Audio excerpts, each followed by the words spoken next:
Tarbiyah Sunnah Channel. Lillah Nyunnah Merenah. Bismillahirrahmanirrahim. Assalamualaikum warahmatullahi wabarakatuh. Innal hamdalillah nahmaduhu wa nasta'inuhu wa nastaghfiruh wa na'udzu billahi minasy syururi anfusina was sayyiati a'malina. May yahdihillahu fala mudilla lahu wa may yudlil fala hadiya lahu. Wa asyhadu an la ilaha illallah wahdahu la syarika lah. Wa asyhadu anna Muhammadan abduhu wa rasuluh.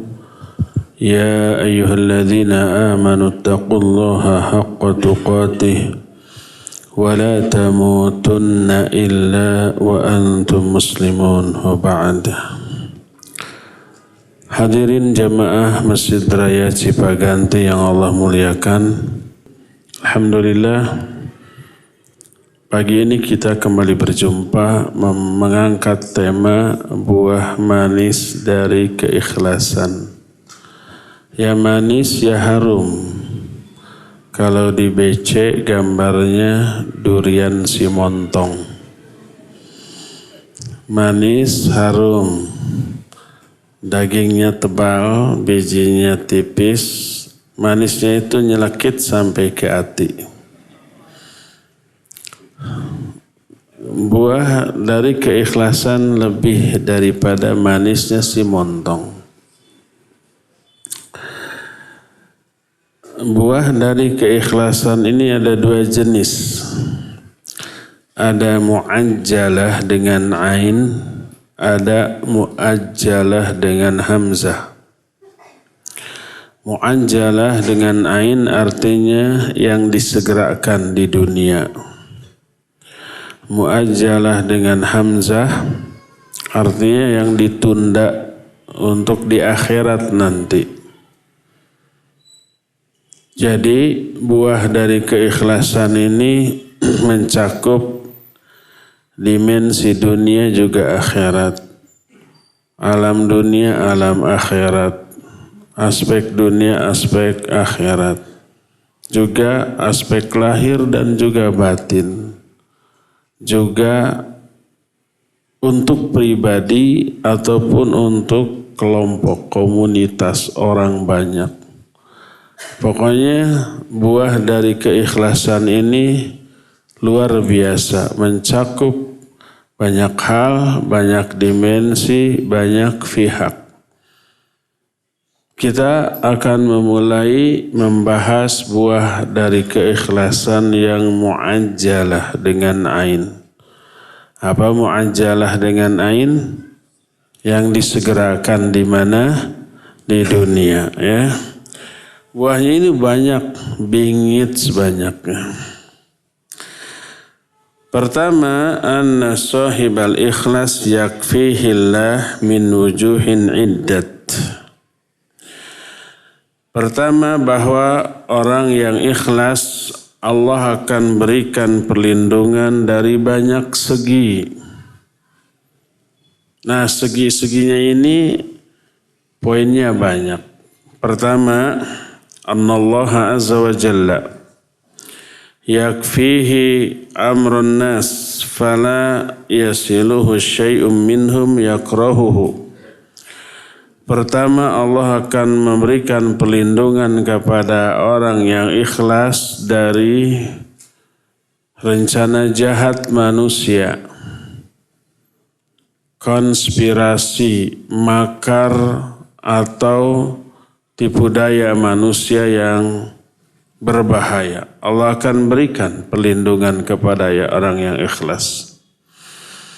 Allah berfirman dalam surah Az-Zumar 36, "Alaisallahu bikafin 'abdahu wa yukhawwifunaka billadzina min dunihi." Bukankah Allah itu pasti melindungi hambanya? Mereka menakut-nakuti engkau, hai Muhammad, dengan sesembahan-sesembahan yang mereka sembah selain Allah. menakut-nakuti dengan berhala.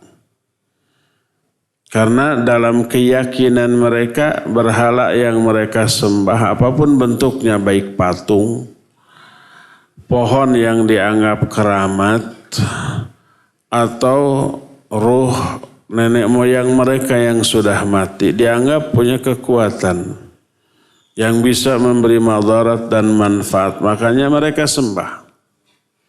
Maka ketika Nabi Muhammad SAW menyuruh mereka berhenti menyembah semua patung itu, sembahlah Allah satu.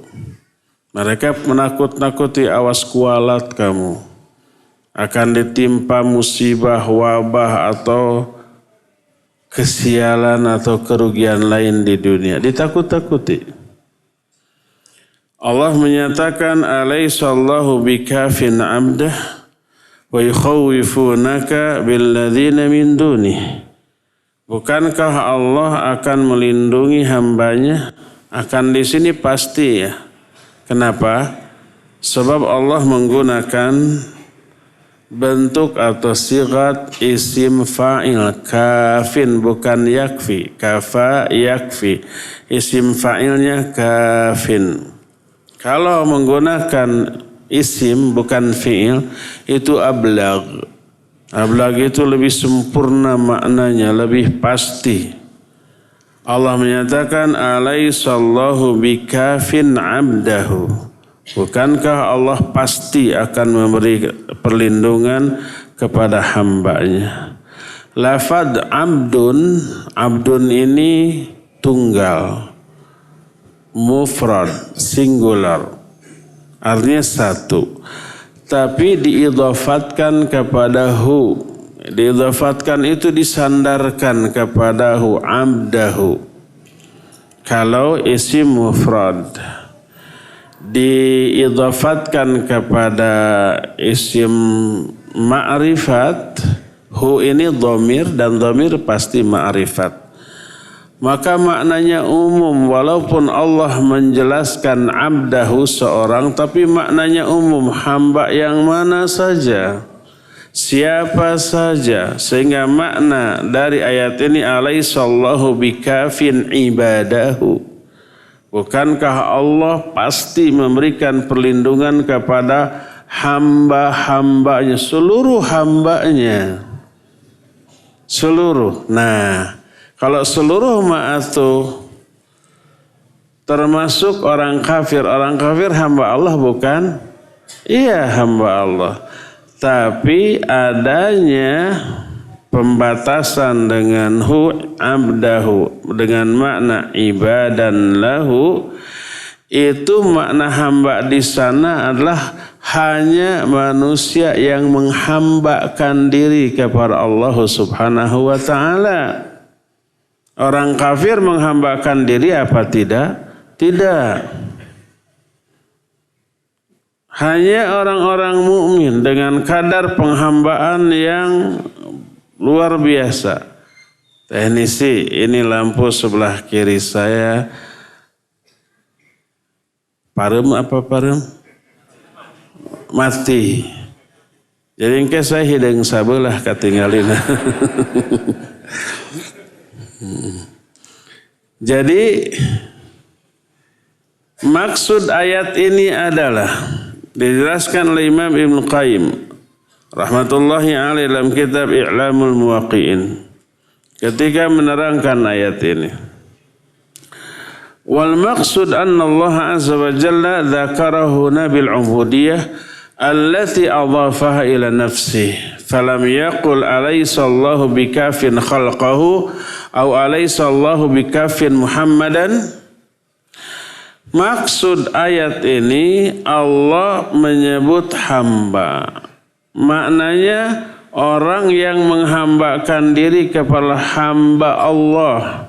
Allah tidak menyebut, bukankah Allah akan memberikan perlindungan kepada makhluknya? Atau bukankah Allah akan memberikan kepada nabinya atau kepada Muhammad SAW? Tidak. Karena perlindungan Allah tidak Allah berikan karena kenabiannya, atau tidak Allah berikan karena pribadi Muhammad SAW, tapi Allah berikan perlindungan itu kepada seseorang karena penghambaan diri dia kepada Allah Subhanahu wa Ta'ala. Jadi dikatakan alaihissallahu bikafin abdahu liyadulla dzalika ala anna sirral kifayah huwa tahqiqul ubudiyah. Ini menunjukkan bahwa syarat dapatnya perlindungan kalau diaplikasikannya penghambaan diri dia kepada Allah. Semakin seseorang menghambakan diri kepada Allah, semakin besar perlindungan Allah kepada dia, semakin kuat, semakin hebat. Dan kenapa ayat ini dijadikan sebagai dalil tentang buah keikhlasan? Karena keikhlasannya tercakup dalam penghambaan. Penghambaannya murni kepada Allah. Dan inilah hakikat dari keikhlasan. Ikhlas itu kan memurnikan amalan untuk Dia, untuk Allah. Memurnikan niat dari amalan itu untuk Dia, untuk Allah. Memurnikan cara menghambakan diri itu dengan syariat dari Dia. Jadi di dalam keikhlasan terkandung 3 hal. Dalam penghambaan ini terkandung 3 hal, 3 poin yang berkaitan dengan keikhlasan.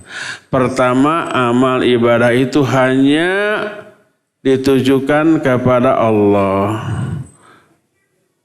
Kedua, niat beramal itu untuk Allah, bukan dibagi 2, sebagian untuk Allah, sebagian untuk komentar manusia, memperoleh likes dari manusia, memperoleh dari manusia, jempol ya.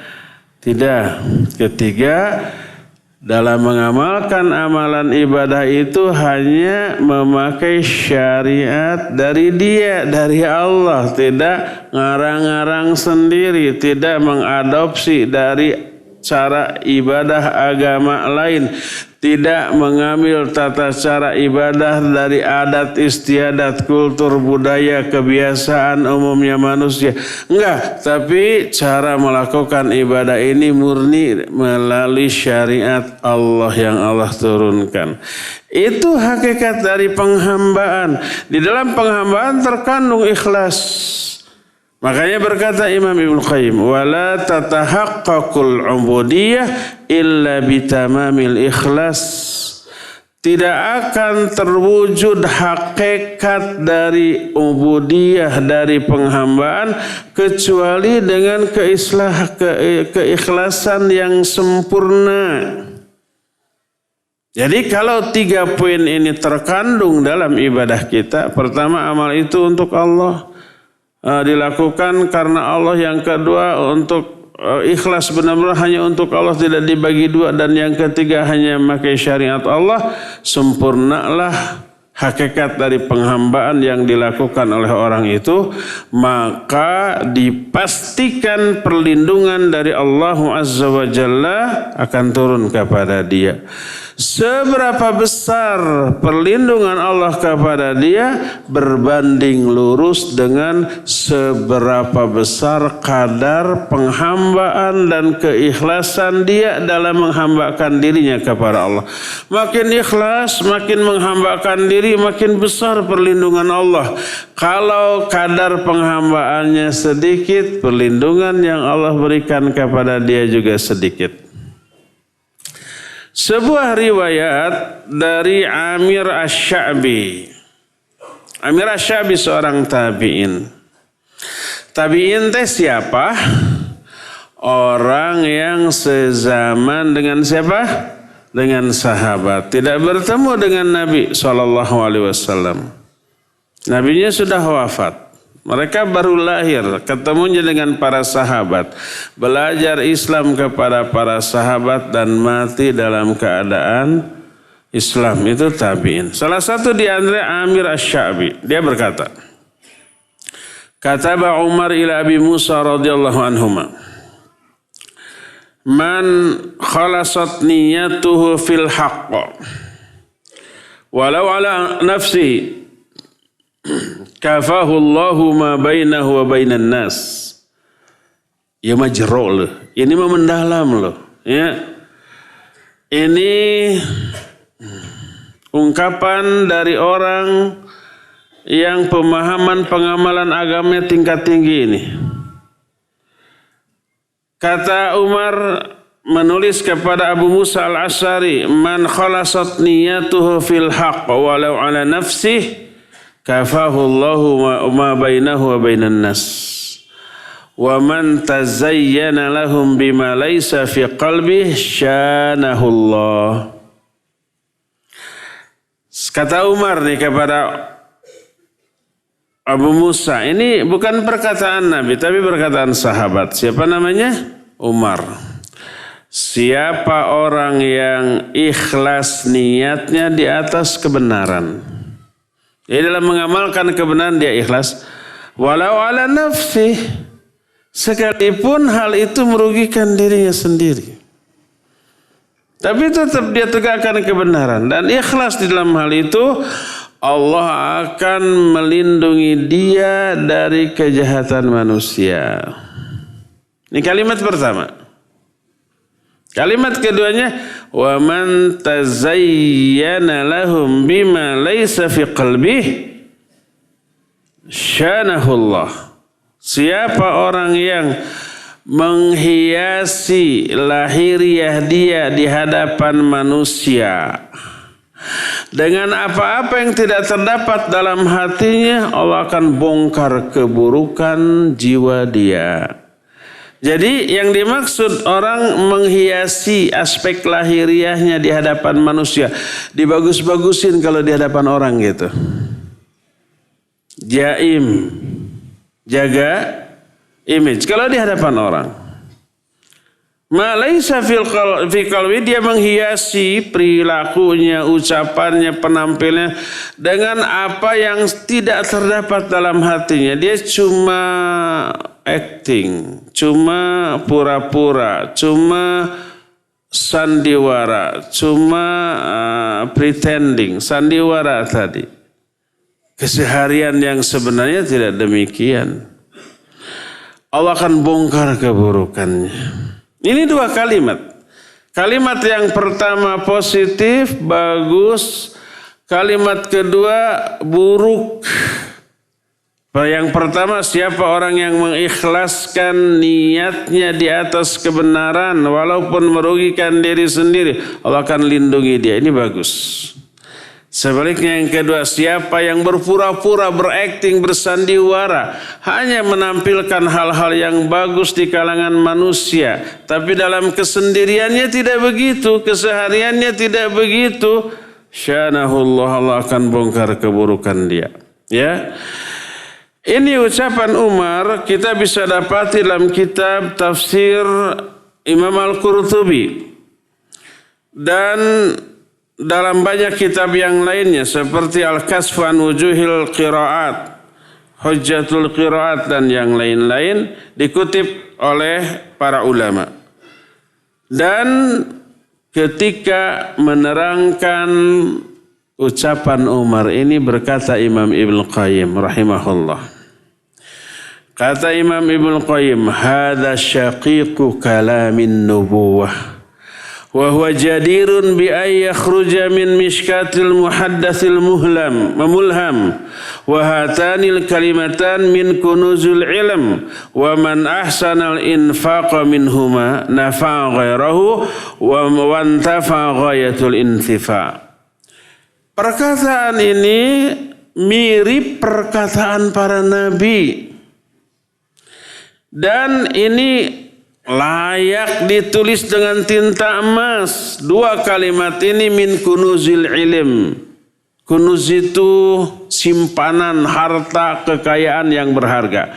Dua kalimat ini termasuk harta berharga di antara harta-harta yang berupa ilmu yang bermanfaat tidak hanya bagi diri sendiri tapi juga bagi orang lain. Adapun kalimat pertama wa fahiya mambaul khair wa aslu, ini sumber dari segala macam kebaikan. Adapun kalimat yang kedua aslu syarr wa fasluhu, sumber dari segala macam keburukan. Kalimat pertama ikhlas, kalimat yang kedua riya. Kalimat pertama kan orang yang mengikhlaskan niatnya di atas kebenaran walaupun merugikan diri sendiri, Allah akan lindungi dia dari kejahatan manusia. Itu ikhlas. Kalimat kedua, siapa orang yang pura-pura, yang acting, yang bersandiwara, yang menampakkan hal-hal baik tetapi hal baik itu sebenarnya tidak menjadi karakter bagi dirinya, hanya tampil baik di hadapan orang semata-mata, ini riya, ya. Itu adalah pokok pangkal segala macam keburukan.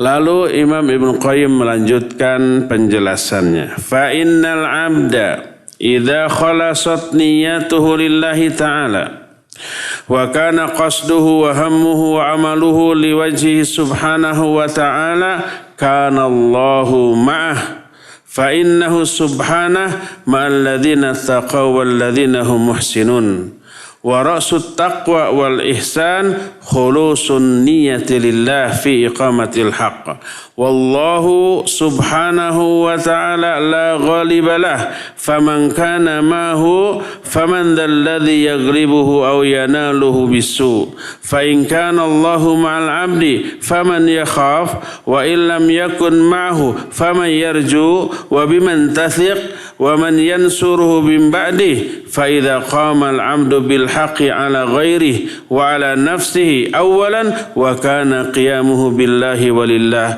lam yakun lahu syai'un walau kadatis samawati wal ardu wal jibal lakafahu Allahu ma'unataha wa ja'ala lahu farjan wa makhraja. Seorang hamba bila ikhlas niatnya karena Allah,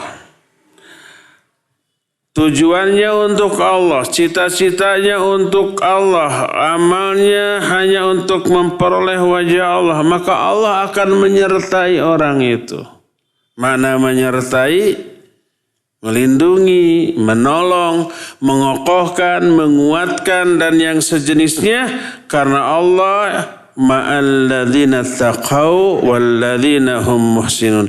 Allah selalu menyertai orang-orang yang bertakwa dan orang-orang yang berbuat kebaikan.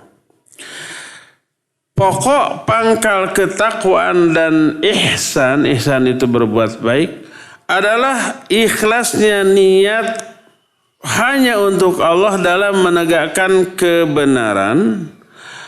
Sedangkan Allah tuh gak akan mungkin ada yang bisa mengalahkannya.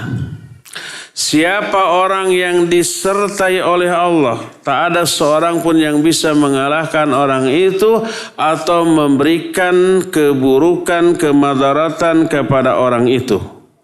Bila Allah menyertai seorang hamba, siapa yang ditakuti oleh hamba tadi? Siapa yang bisa menyentuhnya, memberikan keburukan kepada orang itu? Sebaliknya, siapa orang yang berjalan sendirian, tidak disertai oleh Allah, tidak dilindungi, tidak ditolong, tidak dikawal, tidak dikokohkan, siapa yang bisa diharapkan oleh orang itu? Siapa yang bisa dipercaya oleh orang itu? Siapa yang bisa menolong orang itu apabila orang itu memperoleh sesuatu yang tidak diharapkannya? Maka bila seorang hamba menegakkan kebenaran untuk diri sendiri dan orang lain, lalu meniatkan semuanya itu secara ikhlas untuk Allah di jalan Allah Azza wa Jalla, tak ada seseorang pun atau sesuatu pun yang bisa memberikan madarat kepadanya. Dia akan diberikan dari setiap masalah jalan keluar, solusi. Akan selalu diberikan sesuatu yang bisa membebaskan dia dari himpitan masalah. Itulah janji Allah Subhanahu wa ta'ala yang Allah Azza wa Jalla tekankan di dalam Al-Quranul Karim dan juga dijelaskan dalam hadis-hadis Nabi SAW yang sahih.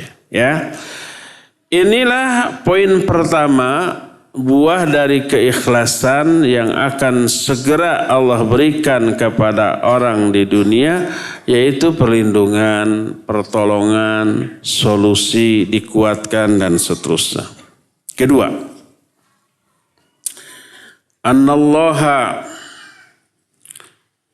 yunji sahibal ikhlas inda syada'id wal kurub wa yaj'alu lahu min ba'di karbihi farjan wa min ba'di huznihi farha. Kedua, Allah akan menyelamatkan orang yang ikhlas ketika memperoleh musibah. Allah berikan jalan keluar. Ketika mengalami penderitaan, Allah berikan kebahagiaan. Ketika ngalaman kanyeri kaperi, Allah akan berikan solusi dari permasalahan yang sedang dihadapinya. Ada banyak kisah tentang hal ini, tentang dahsyatnya keikhlasan.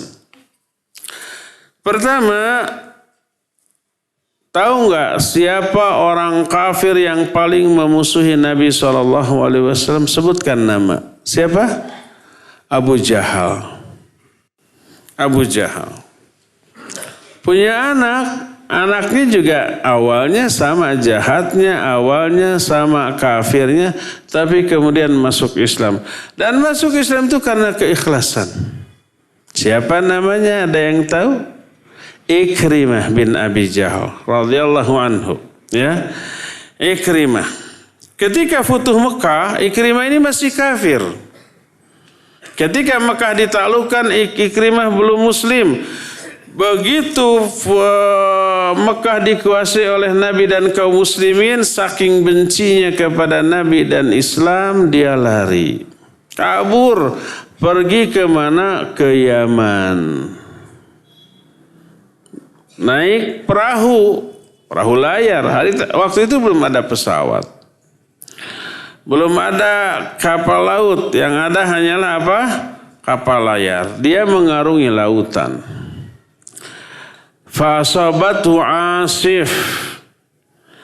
Lalu dia diterjang oleh ombak, oleh gelombang.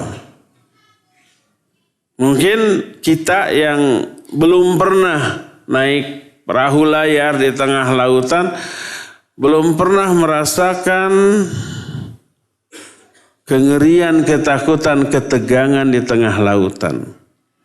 Jangankan ada ombak atau ombak gede, ombak kecil aja membuat perahu ini oleng kemana-mana sekitarnya. Kata orang Sunda, satung tung dele ngan ukur cai. Satung tung dele itu apa?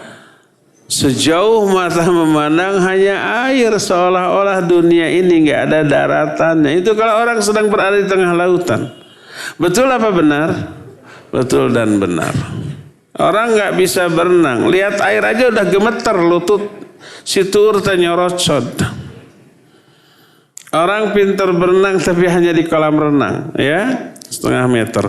Kalau ke lautan mah beda lagi.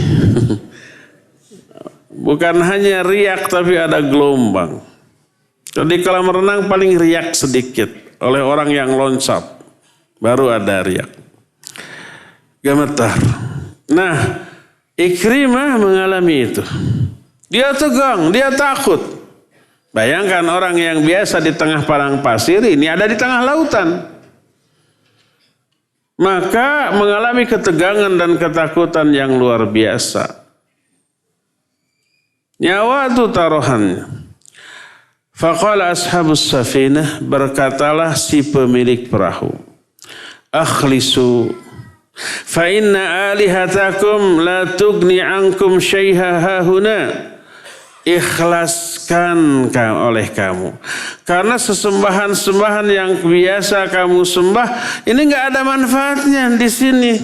Dalam kondisi seperti ini, yang disembah oleh Ikrimah siapa? Lata, Uzza, Manat, Hubal, yang kayak begitu tuh. nggak ada manfaatnya. Nggak bisa disebut jauh ada di Mekah, ini ada di tengah lautan.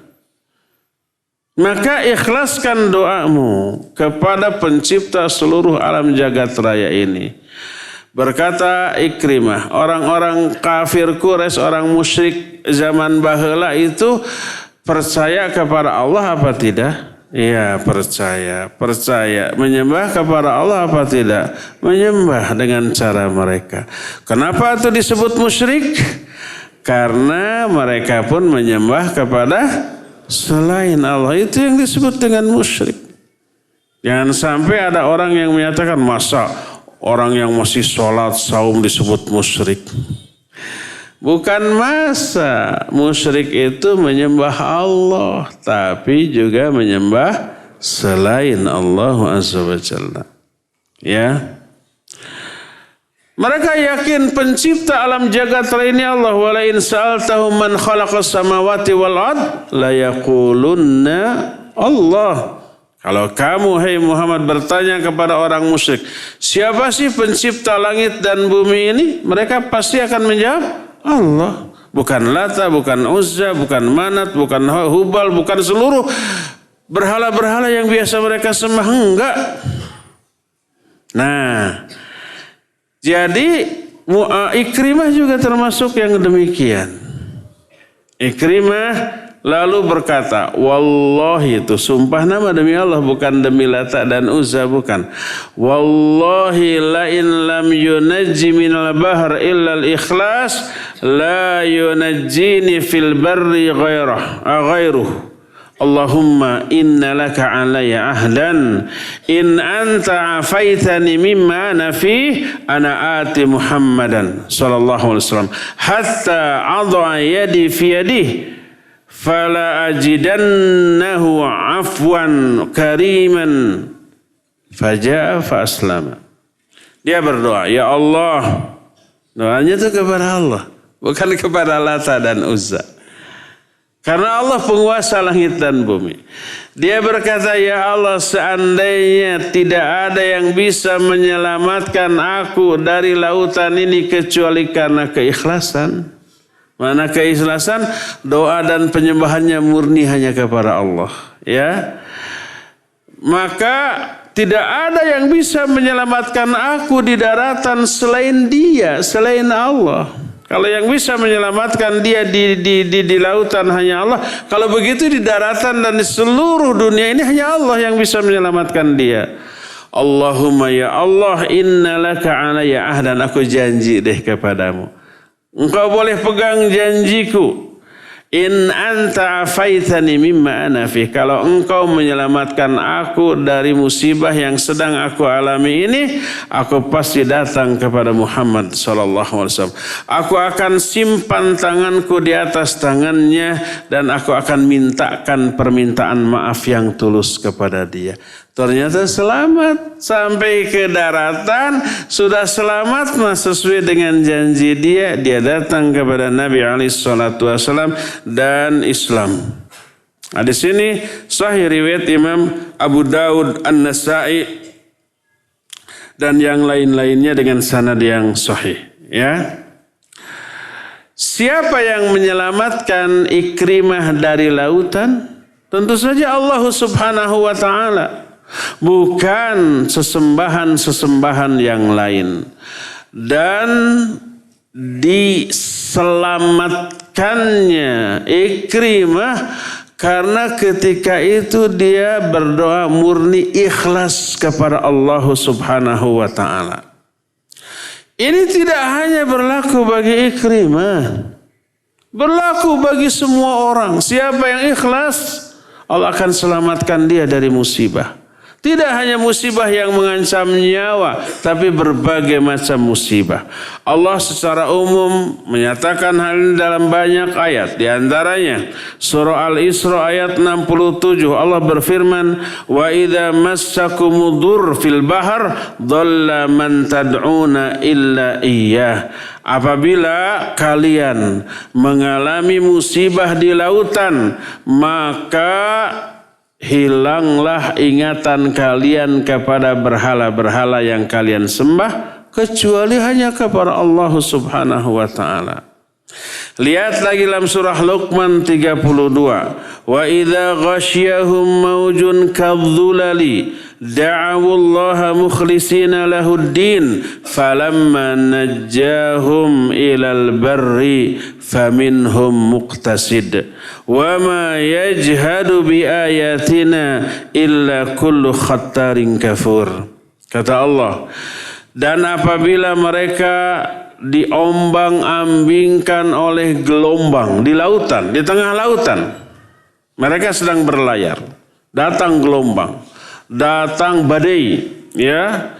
Dalam keadaan begitu, da'awullaha mukhlishina lahuddin. Mereka berdoa kepada Allah secara ikhlas, murni, menunjukkan doanya hanya kepada Allah. Ini keikhlasan. Apa akibatnya? Akibatnya Allah selamatkan dia.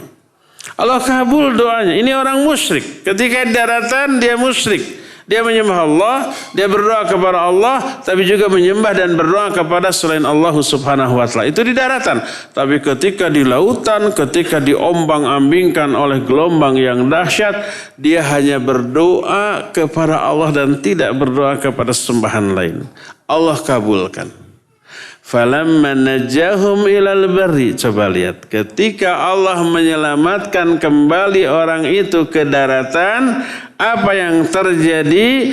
Kata Allah Azza wa Jalla, faminhum muqtasid. Di antara mereka ada yang muqtasid. Muqtasid itu lalai lagi kepada Allah. Di dalam ayat lain, idza hum yusyrikun, mereka musyrik lagi. Di daratan musyrik, sampai ke lautan bertauhid, hanya berdoa kepada Allah secara ikhlas, murni karena Allah. Dikabul oleh Allah. Kembali selamat ke daratan, musyrik lagi. Nyebelin gak tuh orang? Enggak nyebelin, cuma super nyebelin. Bingits. Jadi berlipat-lipat nyebelinnya orang itu.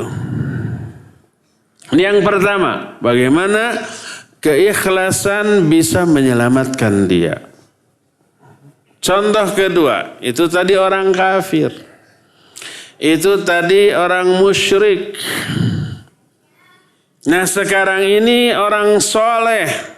Seorang nabi yang mulia. Bapaknya para nabi. Siapa? Ibrahim alaihissalatu wassalam. Ibrahim ketika beliau meninggalkan kaumnya, meninggalkan mereka karena Allah Subhanahu wa taala. Allah berfirman, "Falamma i'tazalahum wa ma ya'buduna min dunillah wa habna lahu Ishaqa wa Yaqub." Ketika Ibrahim meninggalkan mereka, meninggalkan kaumnya, meninggalkan apa-apa yang mereka sembah selain Allah, Allah beri kepadanya Ishak dan Yakub. Siapa Ishak? Anaknya Nabi Ibrahim. Siapa Yakub? Anaknya Ishak. Jadi Yakub ini siapanya Nabi Ibrahim? Cucunya. Nabi Yakub punya anak lagi, siapa? Yusuf, jadi Nabi lagi. Terus turunan setelah itu Nabi. Para Nabi setelah Yusuf,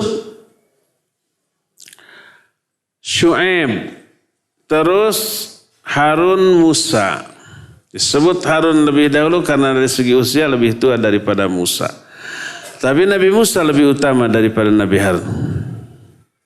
Terus dari Musa ada lagi turun Ilyasa, Zulkifli, terus Daud, Sulaiman, Ilyas, Yunus, baru Zakaria, baru Yahya, baru Isa. Itu semua turunan Nabi Ishak. Nah Muhammad SAW setelah Isa bukan turunan Ishak, tapi turunan Ismail. Sama-sama turunan Nabi Ibrahim. Jadi kata Allah, ketika Nabi Ibrahim meninggalkan kaumnya, meninggalkan juga sesembahan yang disembah oleh kaumnya setelah didakwahi maksimal, Tapi terengrot-rengrot, nggak bergeming sedikit pun, kekeh musyrik. Kekeh petekeh musyrik. Ngeyel, surayel, ngotot, suratot. Itu yang dilakukan oleh kaumnya. Bedang wang kelang teka palang. Artinya bandalnya luar biasa. Dalam bahasa Sunda banyak ungkapan-ungkapan indah tuh yang tidak terdapat dalam bahasa lain. Kalau nggak diungkapkan sayang, nggak puas rasanya. Maka ketika Nabi Ibrahim meninggalkan berhala-berhala yang disembah oleh kaumnya, karena beliau ingin beribadah murni hanya kepada Allah. Kalau masih tetap bersama kaumnya nggak bisa ibadah. Karena apa ya? Kaumnya mengganggu. Kaumnya memiliki power, kekuasaan. Siapa penguasa di zaman itu? Raja siapa? Raja Namrud. Konon kata Syekhul Islam, Raja Namrud pernah menguasai seluruh dunia. Tidak hanya di negeri-negeri kecil atau negara yang kecil, besar seluruh dunia. Kata beliau, yamlikud dunya musliman wa kafiran. Dunia ini pernah dikuasai oleh 2 orang muslim dan 2 orang kafir. Ammal musliman fa Dzulqarnain wa Sulaiman. Adapun 2 orang muslim yang pernah menguasai dunia adalah Dzulqarnain dan Sulaiman. Dzulqarnain diikhtilafkan oleh para ulama apakah beliau nabi atau tidak. Tapi yang jelas Dzulqarnain namanya disebut dalam Al-Quran. Surah apa yang menceritakan kisah Dzulqarnain? Al-Kahfi, ya, bagian-bagian terakhir dari surah Al-Kahfi tersebut. Setelah diceritakan kisah Nabi Musa dengan Nabi Khidir, setelah selesai baru wa yas'alunaka an Dzulqarnain. Mereka bertanya kepada engkau hai Muhammad tentang Dzulqarnain. Baru cerita Dzulqarnain. Itu menguasai seluruh dunia. Dari barat sampai ke timur. Yang kedua, Sulaiman itu sudah ma'ruf ya. Nabi Sulaiman tidak hanya menguasai bangsa manusia, tapi juga bangsa jin, bangsa binatang, angin juga bisa disuruh oleh beliau. Ya, itu 2 orang soleh, orang muslim yang pernah menguasai dunia. Adapun fa'ammal kafiran. Adapun 2 orang kafir yang pernah menguasai dunia, yang pertama adalah siapa? Pembangun atau yang membentuk negara Iskandaria. Siapa? Dzulqarnain, Iskandar Dzulqarnain juga. Ada 2 Dzulqarnain, 1 muslim, 1 kafir. Dzulqarnain yang muslim yang diceritakan dalam Al-Kahfi. Dzulqarnain yang kedua adalah Dzulqarnain yang membentuk negara Iskandaria zaman baheula. Sekarang kan sudah tidak ada ya. Disebutlah dengan sebutan Iskandar Dzulqarnain. Makanya para ulama ikhtilaf memberi nama anak seorang muslim dengan nama Iskandar. Karena dia adalah nama seorang raja kafir. Negara yang dibentuknya disebut negara Iskandaria. Pernah dengar Iskandaria? Pernah. Ada nama orang muslim tapi Iskandar? Ada yang jadi ustaz? Saya sudah bilang ke Ustadz ini, Ustadz gantilah nama jangan Iskandar. Sudah diaktekan Ustadz katanya ya. Jadi yang pertama Iskandar Dzulqarnain, yang kedua Raja Namrud.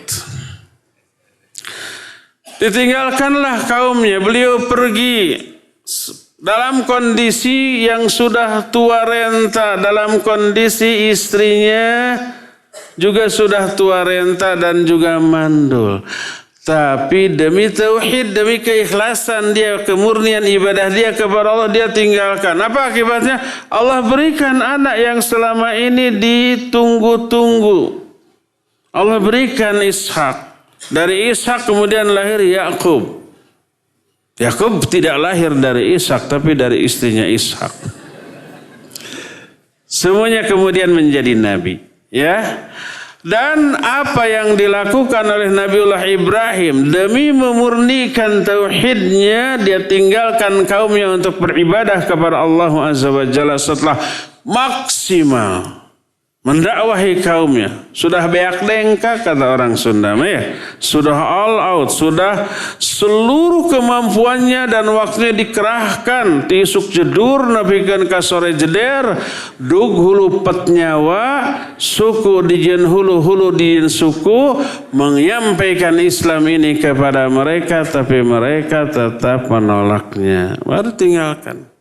Dia juga ingin ibadah secara full kepada Allah Azza wa Jalla. Apa akibatnya?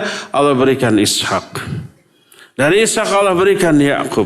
Allah berikan juga Ismail dari istrinya yang lain. Nabi Ibrahim itu berapa istrinya?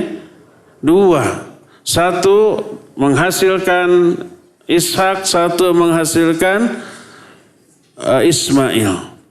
Dari Ishak lahirlah beberapa keturunan yang banyak yang menjadi nabi dari kalangan mereka. Termasuk Ismail pada akhirnya juga melahirkan nabi di generasi kesekian. Dan itu nabi yang terbaik, nabi akhir zaman, yaitu siapa?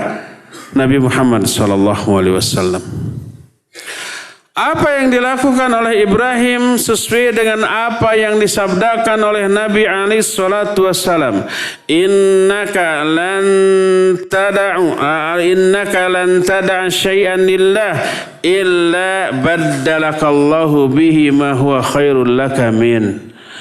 Tidaklah kamu meninggalkan sesuatu karena Allah, kecuali Allah akan ganti hal yang kamu tinggalkan itu dengan hal yang jauh lebih baik. Apa yang ditinggalkan oleh Nabiullah Ibrahim ini tidak buruk, dakwah loh. Tapi beliau tinggalkan demi murnikan tauhidnya, keikhlasannya, ibadah kepada Allah Azza wa Jalla. Allah ganti yang lebih baik, Allah berikan turunan dari hal itu. Apalagi yang kita tinggalkan itu sesuatu yang buruk. Yakin Allah mah tidak akan zalim kepada hambanya. Kalau kita meninggalkan sebuah kebiasaan buruk karena takut kepada Allah, yakinlah Allah nggak akan menyia-nyiakan pengorbanan kita. Tapi karena banyak orang yang tidak penuh keyakinannya, ragu. Seperti umpamanya ada orang yang bekerja di sesuatu yang secara syar'i haram. Contohnya apa? Bankir. Kerja di bank sebagai apapun itu. Apalagi sebagai tellernya. Sebagai apanya pun di sana. Karena dosa riba itu 4 ini sama, ya, syahiduhu, akiluhu, wa mukilahu, wa syahidu, wa katibu, kulluhum sawa. Orang yang memakan harta riba, yang memberi riba ke orang lain, saksinya dan juga penulisnya dosanya sama, tidak ada bedanya. Haramnya jelas. Tapi kalau mau keluar, kerja apa lagi nya? Ragu apa tidak? Ragu banyak tuh. Saya sudah manajer. Sudah di atas 30 juta itu. Apanya mah? Gajinya. Kalau keluar, aduh, apa harus dagang bala-bala? Dari manajer jadi tukang bala-bala, ya. Jangan ragu, keluar saja. Karena takut kepada Allah. Begitu keluar Allah akan ganti. Dia akan dapat pekerjaan baru. Tadinya sebagai manajer, sekarang jadi GM. Bahkan jadi direktur. Ada yang seperti itu. Suatu saat saya diundang ke Jakarta. Di sebuah bangunan perkantoran. Di bangunan itu kantornya banyak, termasuk di antaranya bank.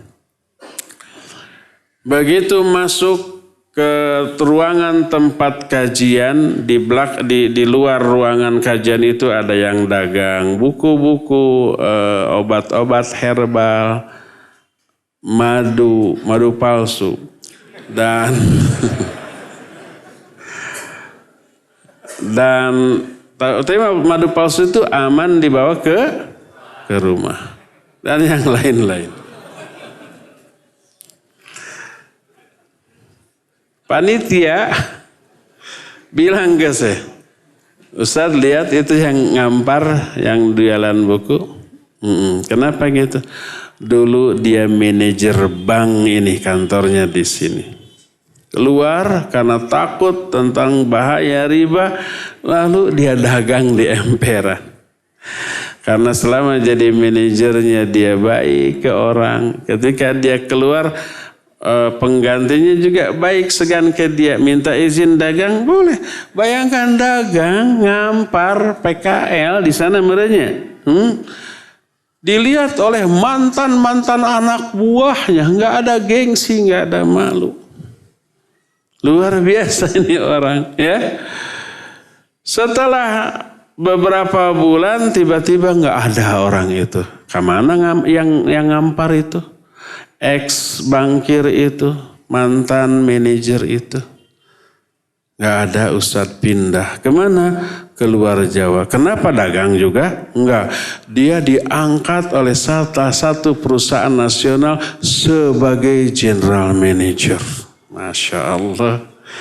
Setelah beberapa bulan, dia cerita sebelum beberapa bulan itu bangkrut dulu itu PKL-nya itu karena dagang buku, dagang obat-obat herbal. Seringkali antara pemasukan dengan pengeluaran tidak seimbang. Ya, yang laku hanya berapa? 30, 40, 50 ribu lah yang laku. Makan dia sehari aja sudah lebih dari 100 ribu. Lama-lama bangkrut, lama-lama berkurang dan akhirnya nggak bisa melanjutkan lagi usaha seperti itu. Dia mengalami kolap dulu, dia mengalami keraguan dulu. Mana ya janji Allah tanya? 8 bulan dia begitu loh. Tabungan sudah digerogoti, sudah habis. Sebagian barang sudah dijual. Apalagi yang harus dijual untuk menafkahi anak istrinya. Dalam kondisi seperti itu tiba-tiba dia ketemu relasi ketika dia jadi GM. Ketemu tanpa disengaja, ngobrol-ngobrol, loh udah berhenti dan susah. Akhirnya diajak gabung. Karena ini dulu bagus sebagai manajer. Track recordnya bagus. Prestasinya bagus. Akhirnya diajak, langsung diangkat jadi GM. Mana yang lebih tinggi, manajer apa GM? GM itu pemimpin para manajer, ya. Nah, wallahu alam sekarang mungkin sudah jadi direktur di sebuah perusahaan yang halal. Pokoknya jangan ragu kepada janji Allah Azza wa Jalla, ya. Kata Nabi SAW, innaka lan tada'a syai'an lillah illa baddalakallahu bihi ma huwa khairul laka min. Tidaklah kamu meninggalkan sesuatu karena Allah, kecuali Allah akan ganti dengan sesuatu yang jauh lebih baik bagi kamu. Hadis ini diriwayatkan oleh Imam Ahmad dalam kitab Musnadnya dan disahihkan oleh Syekh Al-Albani rahmatullahi alaih. Ibrahim meninggalkan apa yang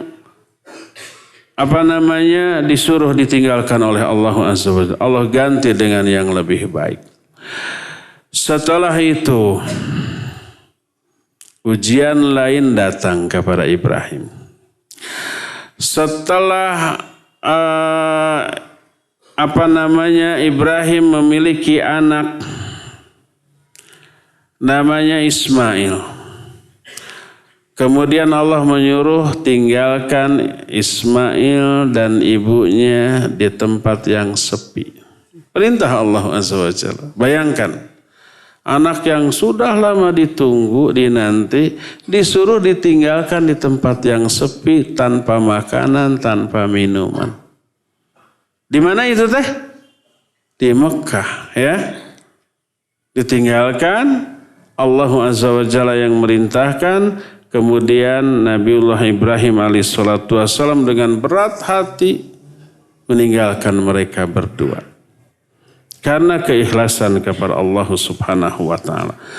Maka Nabi Ibrahim setelah itu memperoleh berbagai macam karunia yang jauh lebih besar. Termasuk anak-anak turunannya kelak menjadi para nabi. Seluruh nabi adalah anak-anak turunan dari Nabi Ibrahim alaihissalatu wassalam. Inilah seorang hamba bila dia memegang teguh keikhlasan. Coba perhatikan, kita mungkin jauh ya dari hal ini. Bila seorang hamba memiliki kebiasaan beramal soleh secara rahasia. Mana rahasia? Gak ada seorang pun yang tahu. Baik itu sholat, sedekah, saum, amar ma'ruf, nahi munkar. Tidak ada yang tahu kecuali dia dan Allah Subhanahu wa ta'ala. Maka pertama Allah akan menegarkan, menyabarkan orang itu, menolong dan menguatkannya. Sekalipun secara fisik mengalami penderitaan yang hebat dan dahsyat. Betapa banyaknya dahulu para sahabat di awal-awal kehidupan mereka setelah memeluk Islam mengalami siksaan yang dahsyat. Tapi mereka tegar karena keikhlasan. Termasuk para sahabat, para ulama kemudian mengalami hal itu. Salah satu ulama yang menjadi rujukan bagi ulama setelahnya, murid-muridnya juga menjadi para ulama. Di antara muridnya adalah Imam Ibnu Qayyim, Imam Ibnu Katsir, Imam Az-Zahabi, itu murid-muridnya. Siapa orang ini? Syekhul Islam Ibn Taimiyah rahimahullah. Selama hidupnya tidak pernah mengalami kesenangan, nyaris kesenangan lahir. Selama hidupnya belajar, mengajar, perang, jihad, berdebat dengan ahlul bidah, ditangkap, dipenjara, disiksa, begitu. Sampai akhir kehidupannya dipenjara oleh bangsa Tartar dan mati dalam keadaan sujud di malam hari. Tahajudnya. Orang yang melihat lahiriah beliau nggak tega melihatnya. Tapi apa kata beliau? Beliau menyatakan, kata beliau nih, kata Syekhul Islam, di tengah-tengah penderitaannya, beliau menyatakan, ma yasna'u a'da'i bi ana jannati wa bustani fi sadri. In ruhtu fahiya ma'i la tufariquni. Inna habasi khulwatun wa qasri syahadah wa ikhraji min baladi siyahah. Apa sih yang dilakukan oleh musuh-musuhku kepadaku? Aku dan surgaku serta tanamku dan tamanku selalu berada dalam hatiku. Bila aku pergi, surgaku tak pernah lepas dari diriku. Sesungguhnya di penjaranya aku merupakan khulwah. Apa khulwah? Khulwah itu berdua-dua dengan Allah. Di penjara, nggak ada orang, tanpa ada orang yang mengganggu. Beliau fokus kepada Allah Azza wa Jalla. Ibadah, membaca Al-Quran. Al-Quran itu sudah di dalam kepala, bukan di luar kepala. Tinggal murojaah, ngulang-ngulang dengan penghayatan. Itu sudah kenikmatan yang luar biasa. Plus dibaca dalam sholat. Tahu nggak kenapa Nabi, para sahabat, para ulama sholatnya itu lama? Pertama pasti hafalannya banyak. Seluruh Al-Quran hafal. Kedua ada penghayatan. Penghayatan itu menyebabkan jiwanya seolah-olah mengembara di alam yang lain. Ketika di dalam sholatnya beliau membaca ayat tentang surga, seolah-olah beliau melihat surga dan merasakannya. Lalu meminta kepada Allahumma ja'alni min ahlil jannah. Ketika membaca ayat-ayat tentang neraka, begitu menakutkan, mereka itu bisa sesegukan menangis. Begitu terus. Itu tidak terasa. Di dalam surat membaca itu lama. bisa enjoy, bisa merasa menikmati. Itu khulwat. Kata beliau, inna habasi khulwatun. Sesungguhnya di penjaranya aku ini khulwat. Kalau di luar nggak bisa senikmat itu. Di luar banyak apa? Banyak kepentingan, banyak aktivitas. Bertetangga, harus ngajar, harus dakwah, harus mengurus ini dan itu dan seterusnya. Jin juga diurus tuh. Ada orang yang kesurupan, di itu, di ini, diruqyah oleh orang lain. Tekerel-kerel. Tidak sembuh-sembuh. Dibawa kepada Syekhul Islam Ibn Taimiyah. Sudah gogorowokan baru bertemu juga ya. Tidak diruqyah, tidak diapas, cukup dipukul punggungnya sambil menyebutkan ukhruj ya aduwallah, keluar wahai musuh Allah. Itu langsung sembuh. Di luar banyak urusan, tapi begitu di penjara menyendiri. Di penjaranya aku khulwat, kata beliau. Wa qatli syahadah, dibunuhnya aku adalah syahadah. Syahadah itu apa? Mati syahid, kematian yang paling mulia, kematian yang menjadi cita-cita setiap muslim. Orang yang mati syahid seluruh dosanya kecil ataupun besar diampuni oleh Allah Azza wa Jalla. Ya, dinikahkan kepada 70 orang bidadari surga. Aduh, satu saja sudah luar biasa. Ini 70. Gimana apa kuat? Kuat bingit. Seorang ahli surga diberikan kekuatan 100 kali laki-laki terkuat di dunia. Siapa laki-laki terkuat di dunia? Gak tahu. Tapi yang jelas Nabi Sulaiman memiliki hampir 100 istri. 99 istri. Kata beliau, wallahi la atufanna tis'atan wa tis'ina min imro'ati. Demi Allah, aku akan menggilir 99 istriku. Dan aku berharap seluruhnya hamil dan melahirkan anak laki-laki, akan aku bentuk menjadi pasukan kavaleri yang hebat. Pasukan berkuda. Itu hadis itu sahih riwayat Imam Bukhari. Ya. Kata kawannya, qul insyaallah. Katakan olehmu insyaallah. Walam yaqul insyaallah. Tapi enggak mengatakan insyaallah. Kata Nabi SAW, demi Allah, kalau beliau mengatakan insya Allah, pasti seluruhnya akan hamil dan melahirkan anak. Karena nggak bilang insya Allah, tidak ada istri yang hamil kecuali seorang dan melahirkan anak dengan ukuran setengah dari manusia normal. Kita nggak akan bahas mendalam ini. Tapi yang jelas, di dunia saja ada orang yang sekuat itu. Di akhirat, di surga tapi di akhirat bukan di neraka.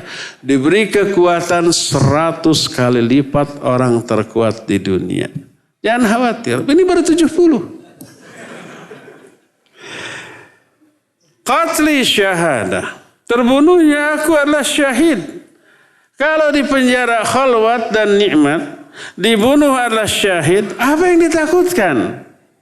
Apa yang dikhawatirkan? Wa ikhraji min baladi siyaha. Diusirnya aku dari negeriku adalah siyaha. Siyaha itu piknik. Siyaha itu berlibur. Ya, bersenang-senang. Tak ada yang merugikan, tak ada yang membuat mereka itu menderita. Beliau di penjaranya seperti kalau sekarang di penjara militer, benteng yang sangat kuat. Apa kata beliau? Lau badzaltu mil'a hadhil qal'ah dhahaban ma adala indi syukr hadhihi ni'mah. Seandainya aku menginfakkan emas sebanyak atau sebesar benteng yang aku tempati ini, itu tidak sebanding dengan rasa syukurku atas nikmat yang Allah berikan kepadaku.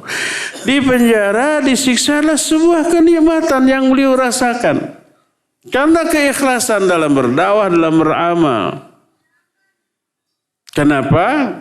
Ketika disiksa bukankah itu sakit? Kenapa tidak dianggap sebagai kerugian bahkan keuntungan? Karena seluruh penderitaan termasuk sakit menggugurkan dosa, menambah pahala, menyebabkan doanya dikabul, kemuliaannya diangkat jauh lebih tinggi oleh Allah dunia dan akhirat. Lalu apa ruginya mengalami penderitaan? Hanya sakit, hanya itu. Tapi tidak sebanding dengan keuntungan yang diperoleh. Ya, ketika punggungnya dilucuti pakaian jelebet dipecut. Yang terbayang apa? Yang terbayang bergugurannya dosa-dosa dari diri dia akibat pecutan tersebut. Dikucurkannya pahala kepada dia akibat pecutan tersebut. Didengarnya jeritan doa hati dia oleh Allah akibat pecutan tersebut. Yang bila itu tidak teralami, belum tentu doanya makbul, belum tentu si dosanya berguguran, belum tentu si pahalanya nambah ya. Oleh karena itulah, bagi orang yang seperti itu, seluruh yang dialaminya berakibat baik. Dan inilah yang diisyaratkan oleh Nabi SAW. Beliau berkata, ajaban li amril mu'min anna amrahu kullahu khair la yambagi li ahadin illa lil mu'min. Sungguh menakjubkan urusan orang mukmin, karena semua urusannya baik. Tidak ada yang buruk, dan ini tidak layak dimiliki kecuali oleh orang mukmin. In asabatu sarra syakara fakana khairallah, wa in asabatu dharra sabara fakana khairallah. Kalau orang mukmin ini memperoleh kesenangan, kegembiraan, kebahagiaan, nikmat dan yang sejenisnya, dia bersyukur.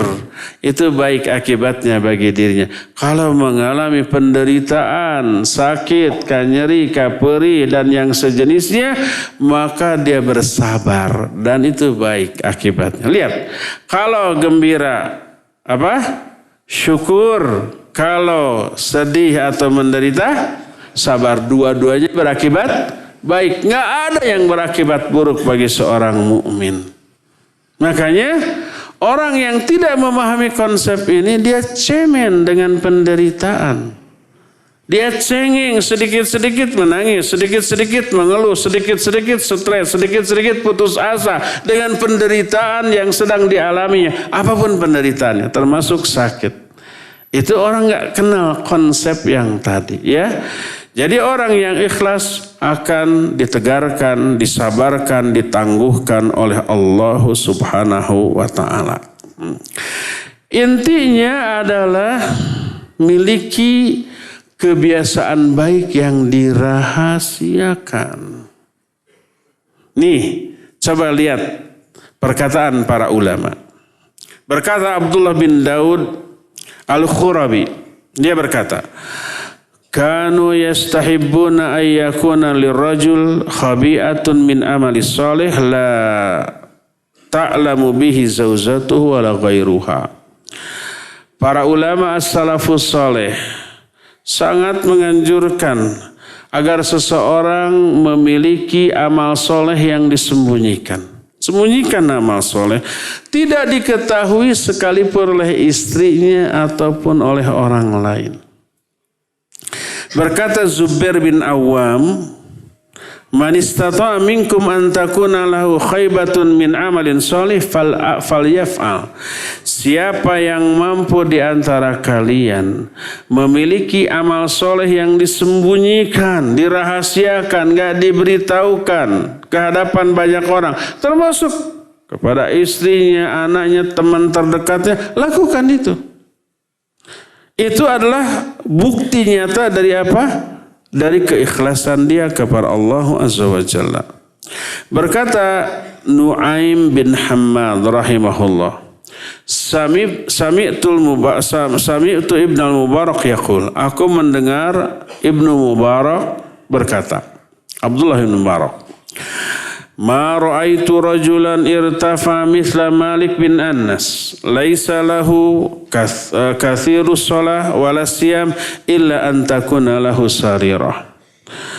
Aku tidak pernah melihat seseorang yang terhormat seperti Malik bin Anas. Dia tidak terlihat memperbanyak sholat ataupun saum.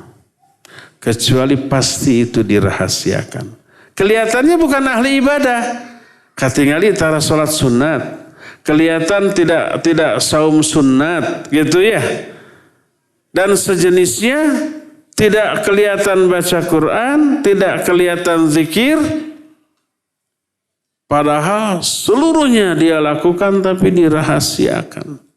Kadang-kadang para ulama itu kalau saum sunnah, dia ambil minyak samin kemudian dia balurkan ke bibirnya.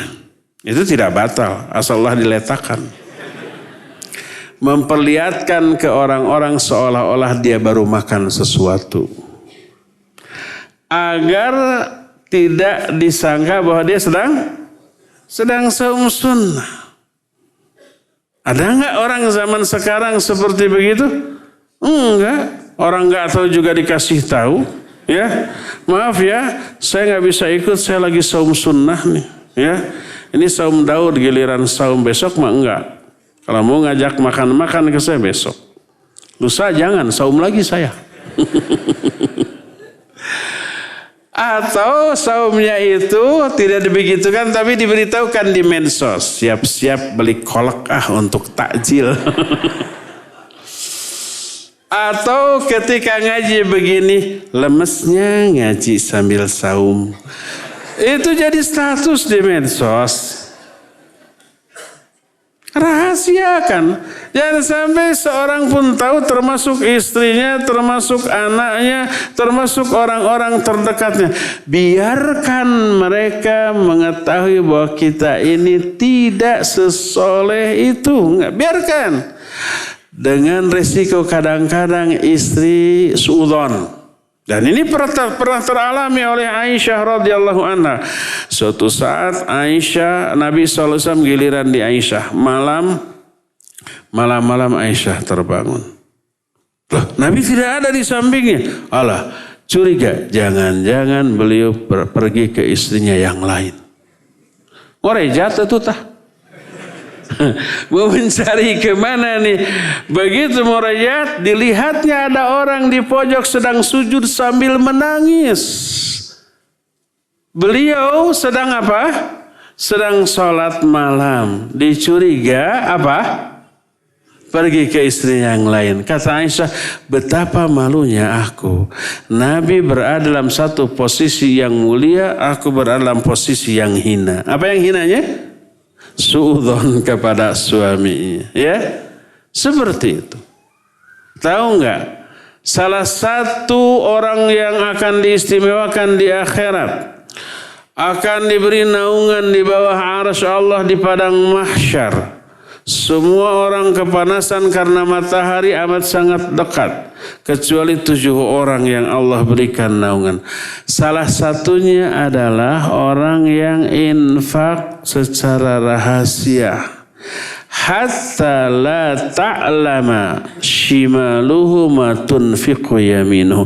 Sampai tangan kirinya nggak tahu apa yang diinfakkan oleh tangan kanannya. Padahal tangan kiri ini bagian dari dirinya ya. Saking apanya? Ikhlas. Dia menyembunyikan amal-amal baiknya. Agar orang lain tidak tahu. Bagian dari tubuhnya yang lain tidak tahu. Apalagi orang lain. Termasuk istrinya, anaknya, ibunya, saudaranya, sahabat dekatnya. Tidak tahu tentang amal soleh yang sedang dilakukannya. Walhasil, salah satu di antara buah manis dari keikhlasan adalah Allah akan tegarkan dia. Allah akan berikan kesabaran, ketangguhan, dan memberikan kenikmatan di tengah-tengah penderitaan lahir. Lahiriahnya seperti menderita, batiniahnya sangat-sangat berbahagia. Dan itu yang membuat dia tegar. Ya, sembunyikan amal-amal baik kita melebihi kita menyembunyikan amal buruk. Ya, inilah poin yang kedua. Poin yang ketiga. Ini poin kedua dari bentuk Allah menyelamatkan atau melindungi dia, ya. Bentuk ketiga, bulan depan. Bulan depan. Pekan depan. Iya betul, bulan depan juga ya. Hari Selasa yang akan datang, insya Allah kita lanjut. Sekarang cukup sampai di sini dan kita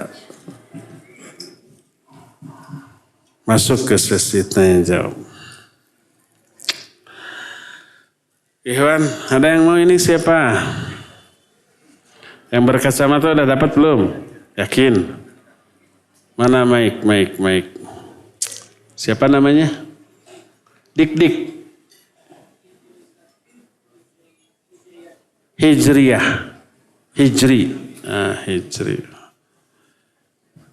Hijri masih sekolah. Kuliah. Siga budak ini. Sebutkan 2 faedah dari keikhlasan. Tes. Ahwat siap-siap pegang mic ya. Ya. Tes. Bismillah Ustaz. Jadi untuk buah keikhlasan itu yang sudah jelaskan ada 2. Yang pertama, dari buah keikhlasan itu Allah akan memberikan perlindungan dari kejahatan manusia seperti konspirasi atau makar. Yang sebagaimana contohnya itu ketika kaum kafir Quraisy menakut-takuti Nabi Muhammad Sallallahu Alaihi Wasallam saat akan menghancurkan berhala, dan kaum kafir Quraisy menakut-nakutinya dengan kena kualat seperti itu. Yang kedua adalah orang yang ikhlas akan diselamatkan oleh Allah. Nah, contohnya di sini adalah Ikrimah tadi yang sedang terombang-ambing di lautan, dan saat terombang-ambing itu Ikrimah mengikhlaskan doanya kepada Allah. Setelah itu Allah menyelamatkan Ikrimah, dan juga setelah sampai di daratan Ikrimah langsung masuk Islam atau langsung menghampiri Nabi SAW untuk masuk Islam seperti itu. Dan yang ketiga, yang terakhir itu termasuk poin kedua, tapi juga masuk ke buah keikhlasan itu adalah seseorang yang menyembunyikan amalannya yang tidak diketahui oleh siapapun, bahkan oleh tangan kirinya sekalipun, Allah akan memberikan dia ketegaran, kesabaran, dan juga keikhlasan dalam menjalani kesulitan dalam hidup seperti itu, Ustaz. Itu mah resume ceramah tadi. Barakallahu fiik ya. Ahwat, ya, diambil sekarang. Fadhal. Giliran Ahwat. Ya Ustaz, siap. Siap. Ahwat, siapa nama orang ketika Futuh Mekah dia lari ke Yaman? Diombang-ambingkan oleh gelombang. Namanya siapa ya? Ikrimah Ustaz. Bapaknya siapa? Jahal. Bapaknya siapa? Halo. Abu Jahal Ustaz. Abu Jahal, iya. Kenapa tuh Ikrimah masuk Islam?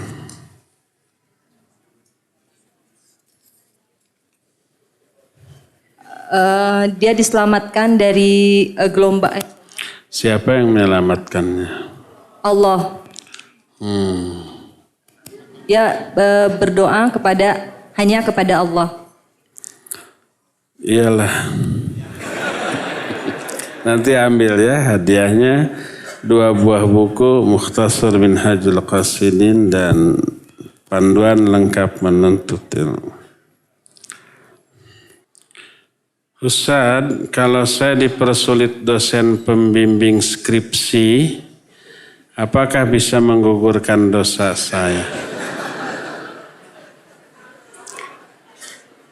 Menderita enggak kita? Menderita secara psikis ya? Iya. Secara fisik menderita dipimpong ke sana dulu, ke sini dulu. Capek enggak? Capek. Iya. Tapi jangan ambil kesimpulan yang salah. Kalau memang menghapus dosa, saya akan berusaha agar dosen mempersulit saya. Lalu bikin masalah. Jangan. Mohon doakan saya yang sedang proses menyelesaikan skripsi. Ya semoga Allah lancarkan. Semoga ilmunya nanti bermanfaat. Dan semoga cepat dapat jodoh. Sudah. Lagi. Kalau ini Ikhwan akhwatnya. Afwan jika Oot. Tadi juga Ootnya. Seorang jamaah saat mendengar penjelasan bahwa penghuni surga dan neraka sudah ada ketetapan beliau, menanyakan di mana letak adilnya Allah jika dari awal sudah ada nama-nama penghuni surga neraka. Mohon penjelasan. Iya, barakallahu fiik. Benar, innallaha khalaqal jannata wa khalaqalaha ahlaha. Wa khalaqa faqala fala ubali. Wa khalaqan nar wa khalaqalaha ahlaha faqala fala ubali. Sungguhnya Allah menciptakan surga dan telah menciptakan calon-calon penghuninya. Lalu Allah berkata, aku enggak peduli.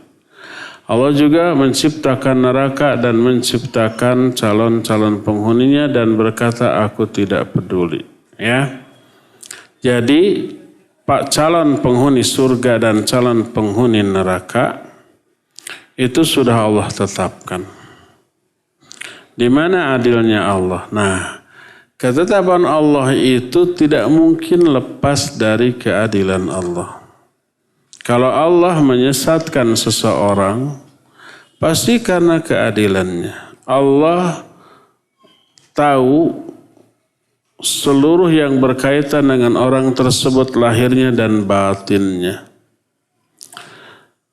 Dan disesatkannya seseorang oleh Allah itu hukuman atas dosa dan kesalahan orang itu sebelumnya. Seperti contoh, Iyyakum wal kadhiba fa innal kadhiba yahdi ilal fujur. Jauhi oleh kalian dusta, karena dusta itu menyeret pelakunya kepada fujur. Fujur itu maknanya dua. Pertama, al-wuqu' fil ma'asi, terjerumus ke dalam dosa. Kedua, khuruj anit ta'ah, keluar dari ketaatan. Dua-duanya fujur. Dan fujur itu salah satu penyebabnya adalah dusta. Kalau orang sebelum berdusta rajin tahajud, saum ke Senin Kamis, baca Quran sehari 1 juz, setiap ada pengajian selalu hadir. Itu ketaatan. Allah beri hidayah. Suatu saat dia berdusta. Karena berdusta Allah cabut hidayah tersebut. Akhirnya kok kalau malam malas ya bangun. Akhirnya kebablasan sampai subuh. Berhenti itu dari tahajudnya. Siangnya mau saum, lapar, lemes, gak jadi saumnya. Dia keluar dari ketaatan saumnya. Ada kajian, biasanya semangat ya, ustadznya belum datang, 2 jam sebelumnya dia sudah datang. Kok sekarang ustadznya sudah bubar, dia baru datang. Allah cabut hidayah. Jadi kadang terus diberikan semangat maksiat. Kok tiba-tiba jadi pingin hadir ke dangdutan ini. Tadinya mah anti. Jadi senang. Diberikan keinginan untuk maksiat. Itu hukuman dari Allah atas apa? Atas kedustaan yang tadinya dia lakukan. Walhasil kalau Allah menyesatkan seseorang, itu karena keadilannya. Allah pasti ada alasan yang bisa dipertanggungjawabkan nanti. Sampai akhirnya dia kelak masuk ke dalam neraka, itu pasti karena keadilan Allah. Inna rabbaka huwa a'lamu biman dhalla an sabilihi wa huwa a'lamu. Dalam ayat lain biman ihtada, dalam satu ayat disebut bil muhtadin. Allah lebih tahu siapa orang yang layak disesatkan dan siapa yang layak untuk diberi hidayah. Allah lah yang lebih tahu lahir batin. Coba lihat iblis laknatullahi alaih, dahulu ahli ibadah dengan ibadah yang hebat. Lalu kok kenapa akhirnya disesatkan dan jadi makhluk terlaknat? Kita sudah sering bahas. Kenapa ada rahib yang dari kecil ibadah sampai tua, tapi setelah tua dia belot melakukan dosa dan akhirnya sujud ke iblis dan mati dalam keadaan sujud. Kenapa Allah tidak memelihara orang itu sampai akhir hayatnya ya? Itu sudah kita terangkan ya. Allah lebih tahu. Iblis ibadah hebat, ada ketakaburan di dalam hatinya. Allah tahu takaburnya iblis, makhluk lain malaikat nggak tahu, dan Allah bongkar. Kenapa iblis akhirnya jadi makhluk terlaknat padahal dia ahli ibadah? Karena ternyata selama ibadahnya itu ada ketakaburan. Makanya Allah bongkar. Kenapa si rahib tadi dari kecil ibadah sampai tua, kok sudah tua dia bermaksiat akhirnya sujud kepada iblis dan mati dalam keadaan demikian? Sampai Allah menyatakan dalam Al-Quran, kamathali syaitani idh qala lil insani kfur falamma kafara qal inni bari'um mink inni akhafullaha rabbal alamin. Seperti syaitan ketika bicara kepada orang ini rahim, kufur kamu, dia ngikut kufur.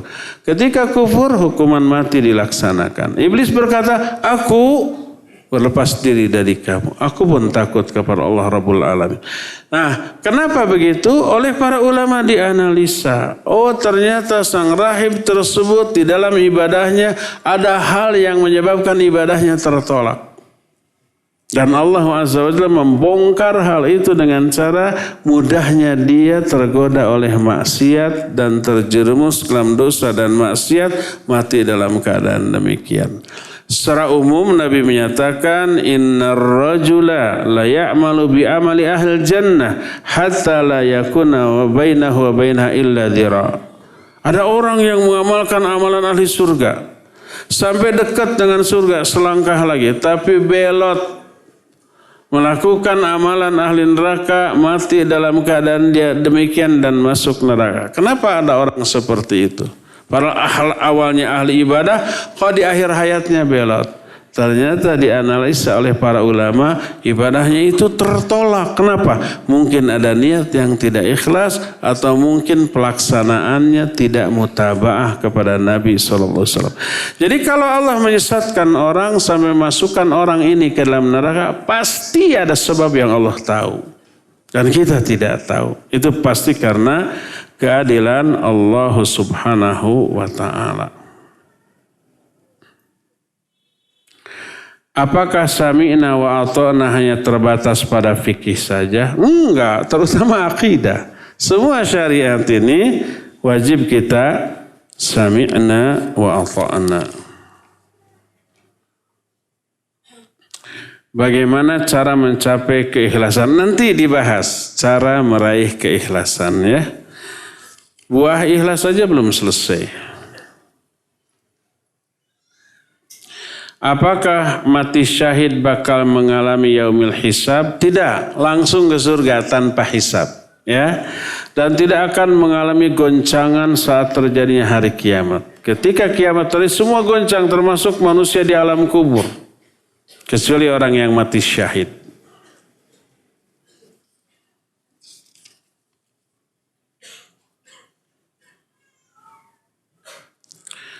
Apa hukum melayani jual beli dengan kartu kredit? Saya kerja tidak berkaitan dengan bank. Tidak boleh kita memiliki kartu kredit. Ikhwan dan akhwat yang punya kartu kredit cepat tutup. Pertama ada bunga. Ada bunga apa tidak? Ada. Kalau kita telat bayar, dihitung bunga kan? Sehari sekian. Lebih telat, lebih besar. Walaupun kita bisa pastikan kita nggak akan telat bayar. Sebelum jatuh tempo kita sudah bayar sehingga tidak terkena sanksi bunga. Walaupun begitu tetap kita sudah menyetujui sebuah transaksi yang mengandung riba. Tidak boleh. Itu pertama. Kedua, kartu kredit itu terkena hadis mutilul ghina zulmun, menunda-nunda pembayaran hutang padahal dia mampu adalah kezaliman. Itu kartu kredit begitu. Kita punya uang cash. Tapi biar gaya, pas belanja itu nggak perlu uang, cukup keluaran kartu, gesek tanda tangan, gesek tanda tangan. Kapan bayarnya? Nanti. Itu kan dibayarin dulu sama siapa? Sama bank. Kita ngebon dulu ke bank.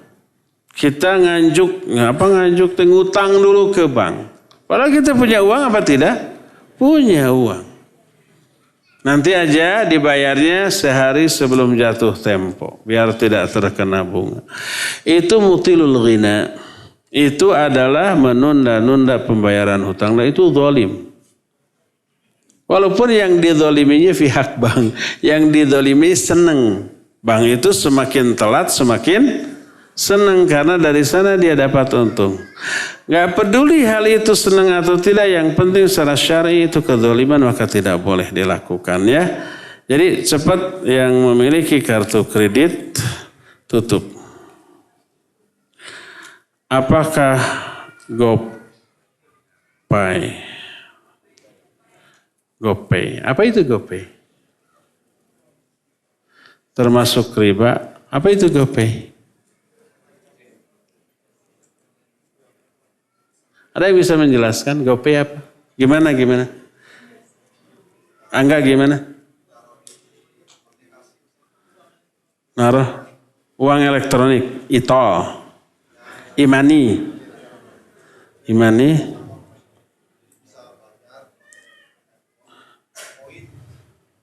Sama dengan kartu debit gitu.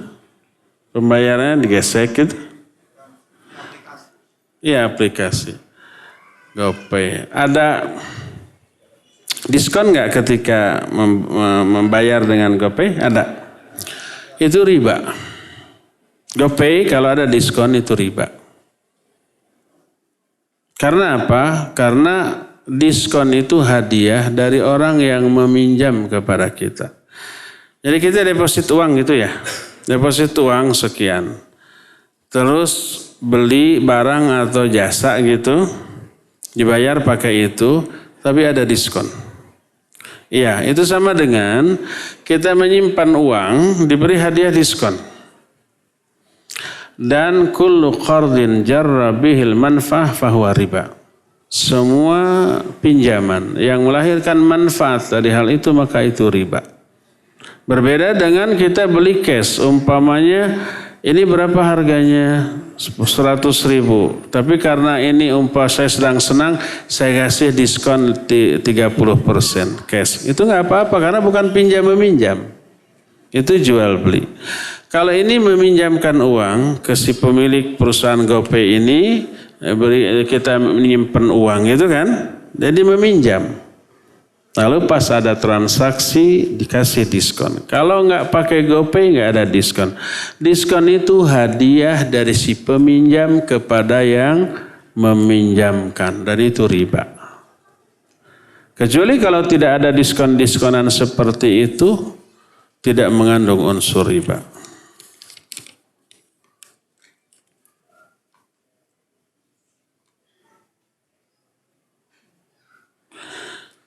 Karena tanpa kita sadari, aib kita berada di diri orang lain.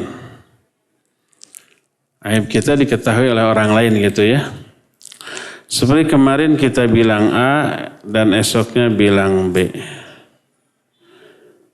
Lalu kita sadar karena seorang mengatakan aib kita tadi langsung kepada kita. Kita ikhlas akan penderitaan, akan perkataan orang lain tadi tentang aib kita dan ridho terhadap penderitaan. Apakah aib ini juga termasuk penderitaan lahir dan batin? Kita punya salah dan salah itu aib. Orang lain tahu aib kita, gitu kan? Lalu orang lain itu memberitahukan aib kita ke orang lain lagi gitu, menggibahi keuntungan bagi korban yang digibahi. Dosanya di-over tuh ke sana. Pahala orang yang menggibahi di-over ke kita. Jadi gibah dan kezaliman lain pada hakikatnya transaksi transfer pahala dan dosa. Ketika kita menggibahi orang lain, sama dengan nih pahala saya untuk kamu, sini dosa kamu untuk saya. Itu siapa yang untung? Yang digibahi. Siapa yang rugi? Yang menggibahi. Kalau korban gibah untung, apa yang harus disedihkannya? Kita digibahi orang, apalagi di sosmed, dicaci maki oleh orang. Di sosial media, jutaan orang tahu. Disebut umpamanya orang ini brengsek. Kalau ada orang yang bilang kita brengsek, tersenyumlah. Dan banyak alasan untuk tersenyum. Apa alasannya? Dosa kita berkurang, di-over ke dia.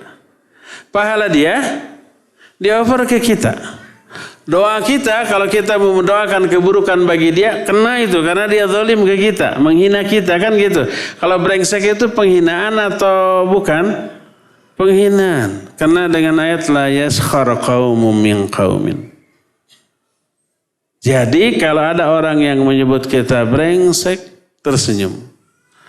Tidak ada alasan untuk sedih merenggut. Aduh, orang ini menyebut saya brengsek di sosial media. Apa ruginya disebut brengsek? Nggak ada. Pahala kita nggak berkurang, dosa kita tidak bertambah. Yang ada dosa berkurang, pahala bertambah, dan doa kita makbul bagi orang itu.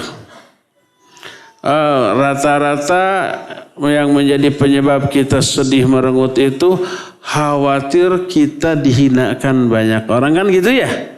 Kalau kita dianggap brengsek, orang-orang nanti menghinakan kita. Enggak. Kehinaan dan kemuliaan milik Allah. Walillahil izzatu wali rasulihi walil mu'min. Kemuliaan itu milik Allah. Milik Rasulnya dan milik orang-orang mukmin.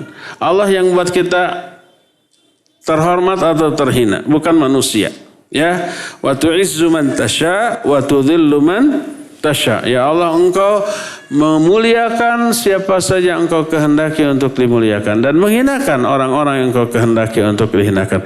Mulia tidaknya itu Allah yang menentukan, bukan omongan orang. Dijamin kita tidak akan hina karena dihina orang. Jadi tidak ada alasan untuk sedih dan merengut, ya. Jadi demikian. Ya, cukup sampai di sini. Tidak semua pertanyaan bisa dijawab karena terbatasnya waktu dan stamina. Kita cukupkan sampai di sini. Insyaallah kita akan berjumpa kembali di Selasa yang akan datang. Subhanakallahum bihamdik asyhadu an la ilaha illa anta astaghfiruka wa atubu ilaik. Walhamdulillahirabbil alamin. Wassalamualaikum warahmatullahi wabarakatuh.